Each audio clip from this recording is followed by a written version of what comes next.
Hello, hello, hello. Good evening. Good evening. I'm so glad you were able to come and find the link here on how to advocate for your student. I'm glad you're looking out for some resources, and I'm just excited to get into some good content for you. Our meeting tonight, our presentation tonight is going to be on parent tips for a successful parent teacher conference. My name is Linnea Casillas. I am the president of the Ram Pride Centennial R1 PTO. And I want to go ahead and just introduce myself. So, my name is Linnea. I am thrilled to be here with you tonight. First off, I'm a proud Colorado native. I love the mountains, absolutely love wild horses where I'm at. Though I'll admit I'm not the biggest fan of shoveling snow in the winter. We get a lot. I live out in the quiet town of Mesita with my family, where the wind never stops blowing ever. And those of you who've ever been out this way know what I'm talking about. Just a little bit about myself. So, I have been married to my partner.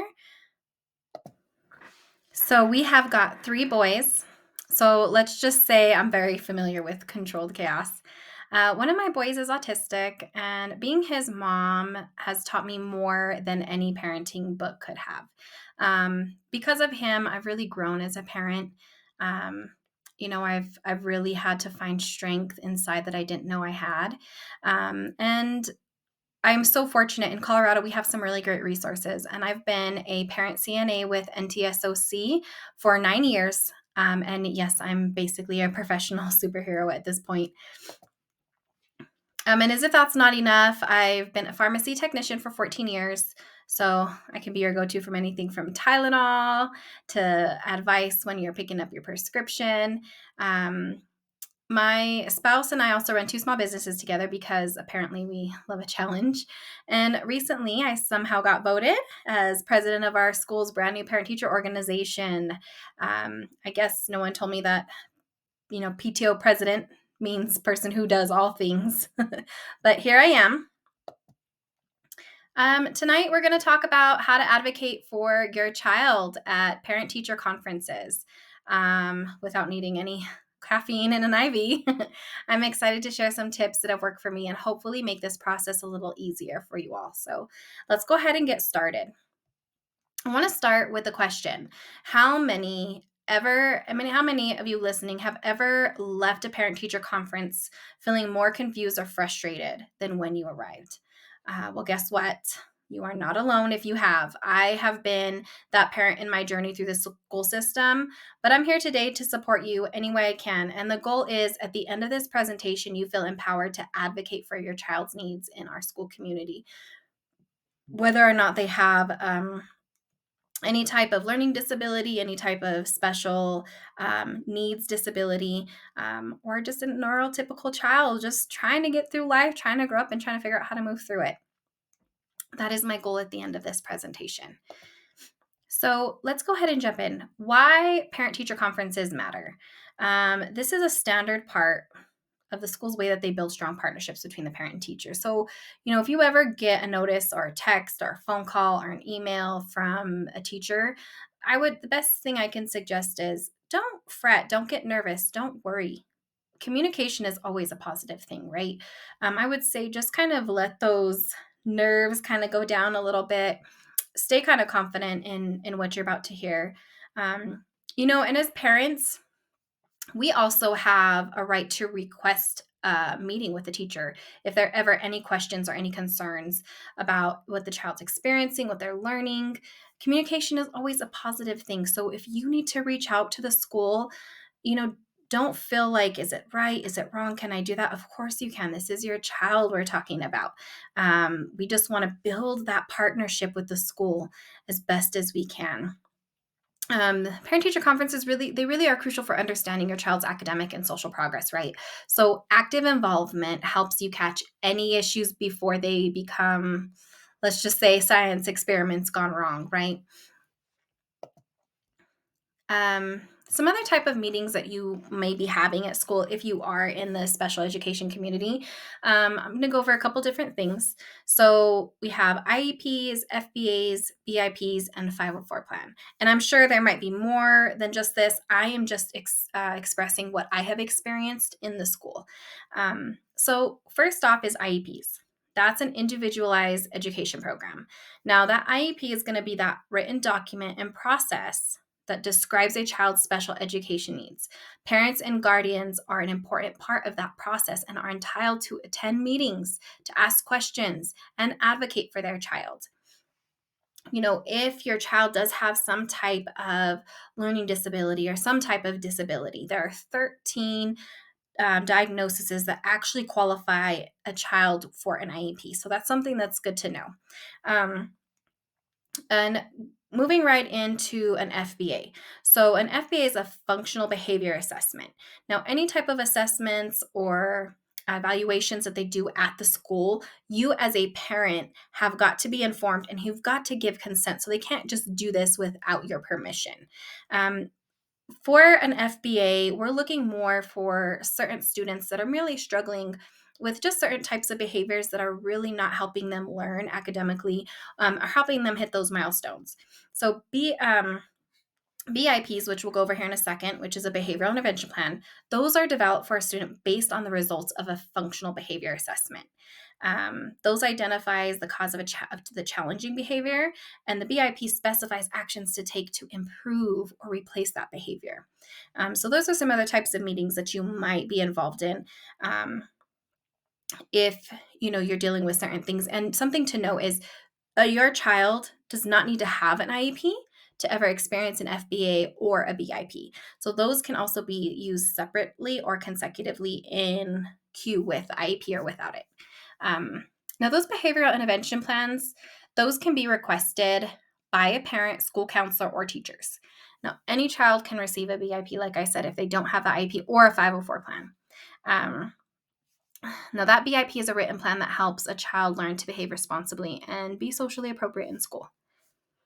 And last on here is the 504 plan. So that is a formal plan for how a school will remove barriers so a student with a disability can learn alongside his peers in general education. And this doesn't include specially designed instruction like an IEP would.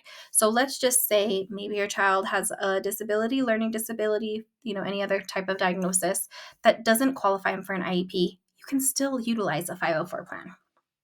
So those are some other types of parent-teacher conferences. And even though the dynamic of those may change just a little bit, I'll be giving some more resources at the end of what I've experienced that has been very helpful in helping me navigate and learn how to advocate in these types of meetings. So parent-teacher conferences are crucial for understanding your child's academic and social progress. Active involvement helps you address concerns early and build strong partnership with the teachers, leading to better outcomes for your child. So this is just great because our involvement really is key in the success of our students. They are in the school 40 hours a week, if not longer, if they're in extracurricular activities or in any types of sports.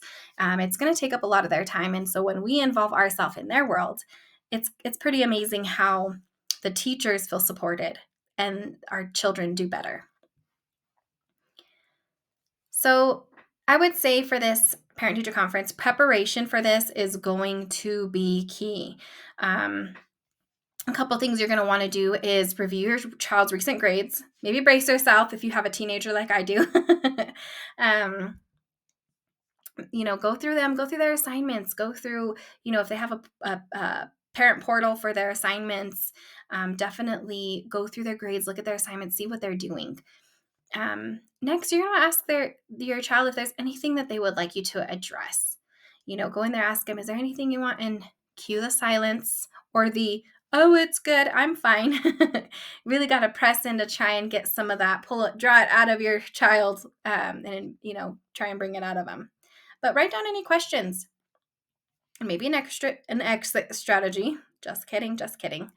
But preparation equals confidence and fewer surprises. If you go in there ready, looking, knowing what's going on, kind of expecting a conversation, there's nothing that's going to surprise you because you've already done your preparation work, right? And now is your chance to shine as a detective, a Sherlock parent mode, because this is the time where you get to talk to your student a little more and you want to ask all the questions. What are your strongest and weakest subjects? What subjects do you like the most and least? Is there anything your student would like to discuss with a teacher? You want to give reassurance that the meeting is for parents and teachers to help students. And what I'm finding, with my kids, because like I said, my oldest is autistic, but he just finished 12th grade and he's in his transition, so he won't get his actual certificate of completion until he's 21. And then I have a ninth grader and I have a first grader. So I feel like for my ninth grader, because he's my neurotypical, I really have to like draw it out of him. My oldest son, I'll ask him, "How was your day? What'd you do? What do you like doing?" And usually I'll get the same answer. "I did math." "Oh, you did math? Okay, what'd you do in math?" Adding, just basic, because there's that communication barrier, but I still try to see if I can get something new out of him. Now, my ninth grader, I feel like asking him these questions like, "What's your strongest? What's your weakest? What do you like the most?" It's like, "Oh, my favorite subject is lunch." My favorite time of the day is coming home. And I really have to like put on my investigative hat, get my little magnifying glass out, and really kind of dig in and just build a relationship and starting like dialogue between them. Like, okay, what is it that you did today that you would not have done if I was there? And believe it or not, I've had some pretty crazy answers to those questions where I'm like, there's no way you should have been doing that. But instead of me coming at him like, you really shouldn't have done that, I'm more like, oh, I bet that was crazy. What happened? Did you get in trouble? Like, was everything all right? And I know it's kind of hard to just build that relationship when we are in parent mode, but sometimes to get them to try and talk to us about what they're dealing with and what's going on, they really got to know that we're for them. So that's my best suggestion, for him. And it's really how is my kid doing overall? What is it that they are focusing on? What can I do at home that won't involve bribery? So those are just some parent tips when it comes to investigating and starting that dialogue with your student before you go into those parent teacher conferences. And this preparation part, like some things that are really good for us to think outside of the box on, not just when we ask our kids what they're doing and how things are going, but also bringing a part of the family's life outside of the school. So, some topics that you want to discuss or bring up or think about bringing up for discussion. And don't forget to talk to your spouse because they have input, even though sometimes it's kind of easy, simple, like, oh, I don't know. Just try and involve them in it. Some things that I really keep in the forefront of my mind is what's going on in our home life. Do I have any concerns about the school? Do we have any major family changes? Are there habits or hobbies? Any religious holidays that we need to bring up? Any behavioral questions that we might have? And then just list some of those questions out. Like, what is my child expected to learn this year? Does my child hand in homework on time? How are my child's social skills going? Like, what can I do at home to help support this progress? And I know we're busy. I've been there. I've worked multiple jobs, wore many different hats, and been in many different types of commitments. But something that I even have known to do is even just finding this blueprint right here for preparation. I can take 5-10 minutes before, write some of these things down because I already know the blueprint of how these meetings go and how to best advocate for my child, that it just gets easier, more natural as time goes. And I think an important part as well is knowing your rights. Like as a parent, you have rights. Yes, you are not just there for snacks and car rides. You can ask for evaluations if you expect that your child might have any learning needs. And a pro tip, use your poker face. Just kidding. You can request to be informed about any of your child's progress, anything that they're dealing with. You can ensure that appropriate accommodations and support are being provided. So if you've already had some of these IEP meetings or you've had these BIPs or your 504 plans, you want to make sure that you follow up and you know what's going on. Are they still making sure that they're doing these accommodations and supports that are supposed to be being provided for your child? And being informed, I think it gives us like this super parent power, cape optional, where you just know the process, when something isn't being followed through, when you need help, how to keep everybody accountable. And again, I'm going to share some more resources at the end of the presentation that have just been really helpful for me. So this is a big piece, communication, and when it comes to learning how to communicate, there are so many different ways that we communicate that aren't just talking. It's our body language, my facial expressions. It's also my tone, you know, the way that I listen. And so a couple points that I want to be is being an active listener is going to be key. Like focus on what the teacher is really saying, without interruptions. Don't forget to take notes, ask any to clarify, to have them clarify any questions you need. Because sometimes they use lingo, that we don't understand. I think, the literacy part for me, I'm like, I'm sorry, I don't teach. I don't know what that stands for. Can you explain to me what that means? And it's different because we really listen to the teacher. It really helps us understand what it is that we're really teaching our child. And we want to really just share our knowledge. So sharing important information about our child's learning style, any challenges they're facing at home, what motivates them, the more their teacher knows, the better that they can support our child's unique needs. We really want to share their quirks, their strengths, all those things that make them awesome.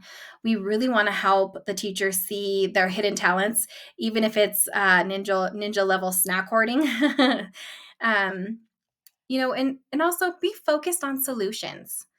We want to work with the teacher to problem solve. Don't be afraid to throw out ideas. Remember, it's teamwork. It's more like a relay race where you're both trying not to drop the baton. Think less drama and more strategy. You want to work with the teacher to come up with practical strategies to help your child. Ask about specific steps that can be taken to improve performance and behavior. Remember, this is a team effort for your child's success. And don't forget to take your notes. Whether it's digital or paper, just make sure it's readable for later so you don't know, so you don't stare at it thinking like, what does this even mean? Notes are like breadcrumbs. They lead you back to your sanity. Like, oh, yes, I remember this. Yes, okay, I'm not losing my mind. They're absolutely wonderful. And it's great to keep each other accountable or just to go back for reference. Like, did I say this? I can't remember. They brought up something. It's just fantastic. So a part of that, is kind of like the conference. So once the conference is over, what do we do after the conference? We want to follow up and stay engaged year round. We don't just want to be like, all right, say nice to talk to you, good to hear. I will talk to you later, next parent teacher conference, or, maybe not at all if I don't show up. So I think, a part that's really crucial here is you have an opportunity to do a follow-up text, a follow-up email, and just say thank you for your time. Like, thank you for mentioning all these things that went really well. It helps me stay informed. And I think something like that, it really keeps that relationship going smoothly. Like your morning coffee routine, you need to make sure you do it. Don't just ghost the teacher. Send that follow-up email, send that follow-up text message. Keep the conversation going throughout the year. Think of this as a marathon and not a sprint. You want to stay engaged, becoming the parent who just really has that consistency, because it beats last minute chaos every single time. And I'll just give the example. So for my son who's in football, I have such good relationships with his teachers, especially now that I'm part of the PTO and I'm there and I'm establishing relationships with the staff. I just really want to partner. I want to see the success of this school because I believe in it. That school represents my children. And so, one of the teachers had messaged me and she was like, hey, just letting you know, heads up, your son, he's about ready to fail. He's got this grade on the edge. He's not turning in his homework. I'm finding him with his AirPods in at school. Like he really needs to get it together. I just want to give you a heads up. And I'm just like, awesome. I love the fact that this teacher feels comfortable enough to text me that way because I've built enough relationship with her. And then I can go ahead and be like, all right, JJ, I've got to have this conversation with you where let's get caught up with our grades. Let's remember our boundaries, and consequences of, not following through with what you're supposed to be following through. Because if for some reason come Monday, you didn't turn it in and you're failing, you're not going to be able to play football. Whereas if I hadn't known anything at all, I'm not following up with his grades. I'm not following up with his consistency and his part in, because I'm not aware, then what happens is I get a phone call. You have to stay after school for tutoring to get that grade back up. You're not able to go to practice. Coach gets your eligibility report and you're not on there. Now you don't get to play the game and I'm not in the loop. So that just completely avoids all of that hot mess. And I think it's fantastic because when we as parents become empowered to know and understand. Of course, these teenagers are, and children sometimes are hard to keep these routines, especially if you work or you're a single parent. We get it, but just a little bit of time here and there makes a huge difference in the long run. And I'll definitely say, we want to advocate positively. You get more with honey than vinegar, right? You want to stay upbeat, be part of the solution. And remember, everyone here wants what's best for your kid. Approach it like you're building a team and not auditioning for a debate show. I think it's really amazing to come in and approach every discussion with that solution focus mindset. Maintain a positive attitude. Sometimes when we communicate and we're super anxious or we're frustrated, or to be blunt, we're kind of pissed off about something that might be going on. And if we go into a meeting, whether with the principal, superintendent, a teacher, we're having a conversation with a para, what can end up happening is, even though we want to advocate for our child, we want to get our point across, because we're so emotional and we're expressing that emotion, they can't hear what we're saying. Either one, because we're yelling, we're using some very negative terms, and we can get that way as parents. And sometimes um, when you are so frustrated, again, they can't hear what you're trying to say for your child. And we don't really think, how is our child feeling about how we just acted in front of them. And I think, a really good story that I want to share is for my youngest son. So he's got some behavioral things going on with him.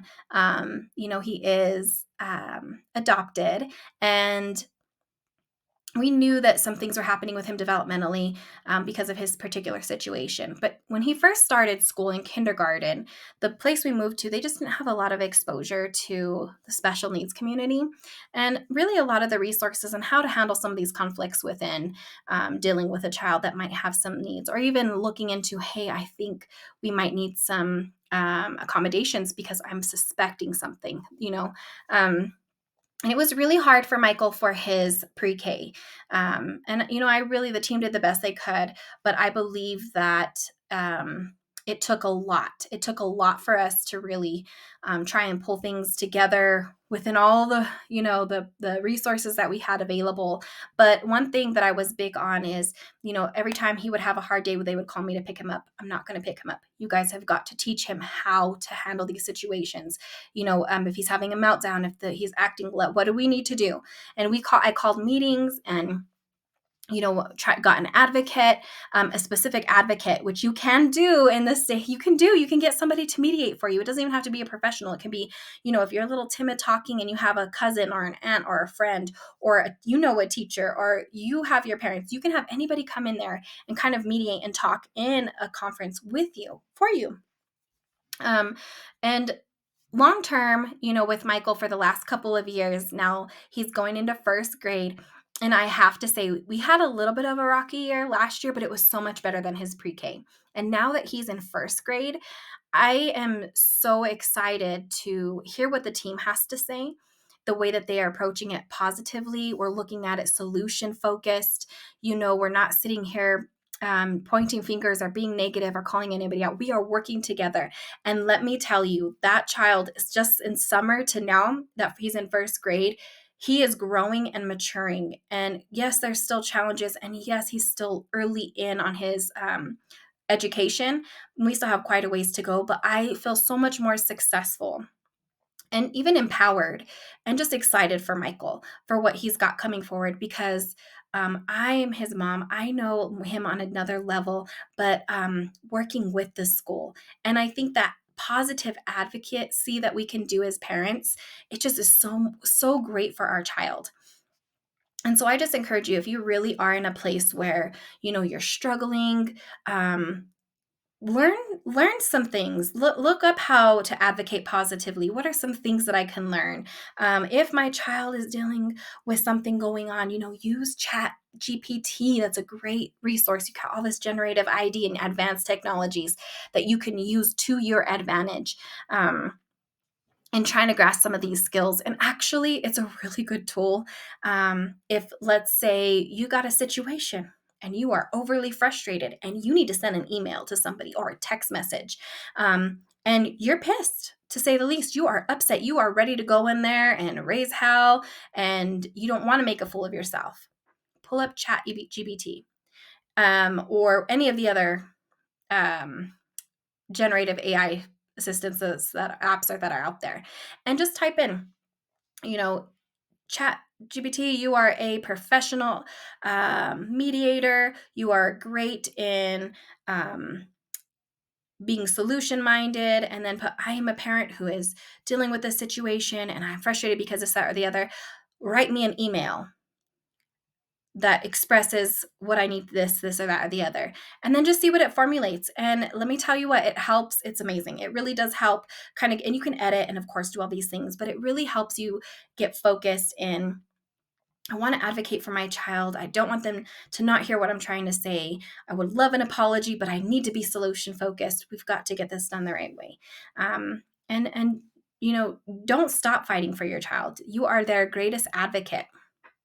You are their biggest fan. And just keep going. Don't get discouraged. Take it one thing at a time, and partner with them. Get educated. Learn about Colorado's parent rights. You can look up if you have any children that are in special education community. Go to the IDEA Act or the ADA Act and look up some of your rights. A couple of really great resources, and none of this is sponsored. I'm just sharing what I have experienced. There is Peak Parent Center. Just look up Peak Parent, Google it, Colorado. This is probably my biggest resource. They were founded by parents with children with disabilities, and supporting families so their children have great lives is at the foundation of what they do. They really have English, Spanish, they've got resources, webinars, conferences. And actually yesterday I was at a inclusion conference in Colorado Springs at UCCS, and I was able to win my ticket through my job because they had a few left and they raffled them off. And I was fortunate to win. And it was talking about the inclusion for our children that are special needs. And there's a difference between, inviting somebody in the room and a difference between making them feel like they belong in the room. And sometimes what we find is, parents, our children will be included because of the laws, but do they feel like they belong? And so there's some really good things. This is where I learned about BIPs and FBAs. They also have great IEP resources.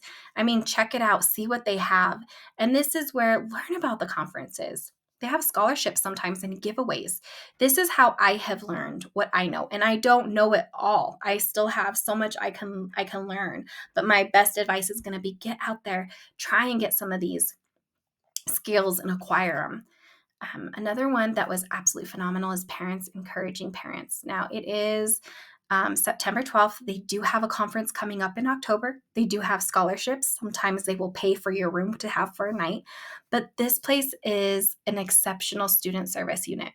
So the CDE plans conferences throughout the year that are family-centered and designed to offer support, information, and education to parents and professionals who are Colorado residents. This is my first, it's been almost 10 years since I attended my first conference, and it was a Parents Encouraging Parents. And it was actually from another parent who had recently had her child diagnosed with autism, and she thought of me. She said, would you be willing to go with me to this conference? And it has changed my life. So I would say, look into some of these things. Also, one more thing, SLV BOCES. Here in the San Luis Valley. So BOCES exists to supply educational services to 2 or more school districts that alone cannot afford service or find it advantageous and cost-effective to cooperate with other districts.